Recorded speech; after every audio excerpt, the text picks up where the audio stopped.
So in this problem, it is given here sine theta equals to n times sine of theta plus 2 alpha. Now we need to express tangent of theta plus 2 alpha over tangent of alpha in terms of n. Okay, then let us begin. So here what we'll do, we'll start with a given trigonometric equation. So we have sine theta equals to n multiplied to sine of theta plus 2 alpha. What we'll do, we're going to divide both sides with sine of theta plus 2 alpha such that we get sine of angle theta divided by sine of angle theta plus 2 alpha. So this will be equals to n.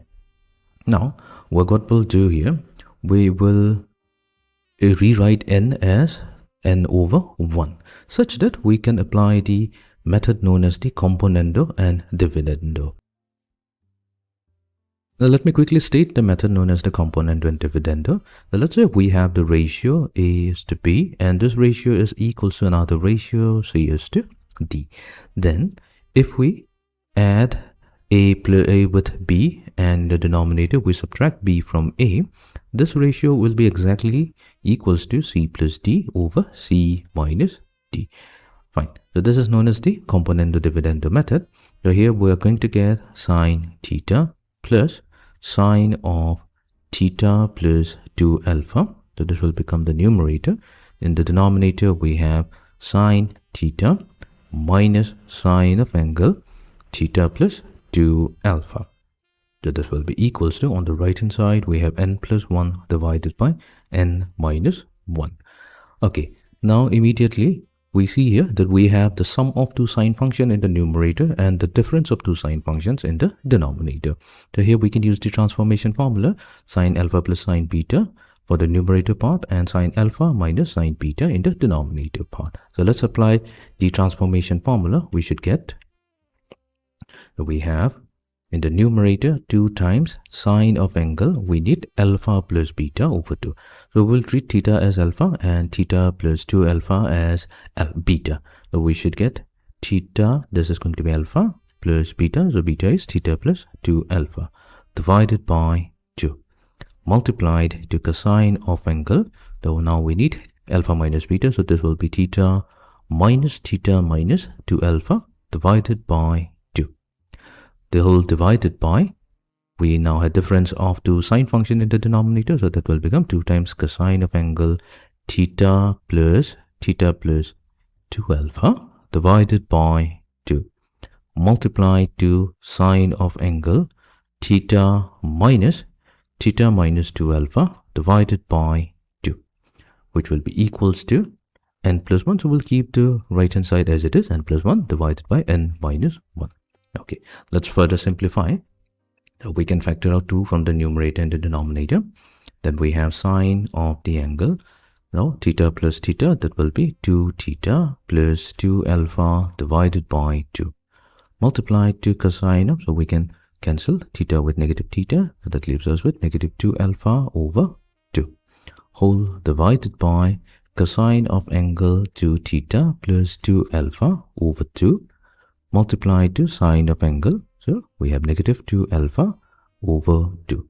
So this will be equals to n plus 1 divided by n minus 1. Fine. Now we have sine of, so if we factor out 2 from the numerator and the denominator, so we have sine of theta plus alpha multiplied to cosine of negative alpha divided by cosine of angle theta plus alpha multiplied to sine of negative alpha. So this will be equals to n plus 1 divided by n minus 1. Now we know that our cosine is an even function. So cosine being an even function, we know that cosine of negative theta, so that will be exactly equals to positive cosine theta.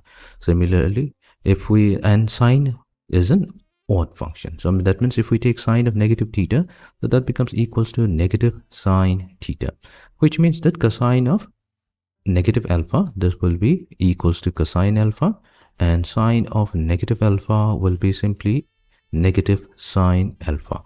So let's use these values. We're going to get sine theta plus alpha multiplied to cosine alpha divided by, we have cosine of theta plus alpha multiplied to negative sine alpha. So we have negative times sine alpha. That will be equals to n plus 1 divided by n minus 1.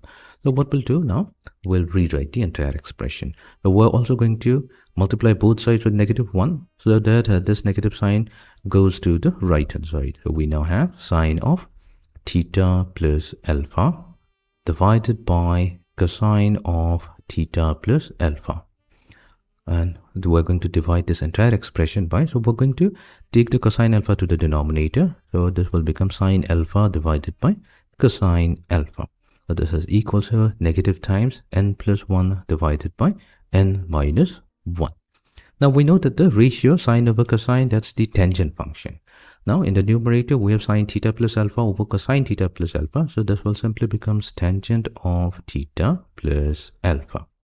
Whole divided by sine alpha over cosine alpha will become tangent alpha. So this will become equals to, so if we multiply this negative with n minus 1 in the denominator, so in the numerator we have 1 plus n, and in the denominator we get 1 minus n. So we have successfully expressed the ratio tangent of theta plus alpha divided by tangent of alpha as 1 plus n divided by 1 minus n. So we have express tangent of theta plus 2 alpha divided by tangent of alpha in terms of n as 1 plus n divided by 1 minus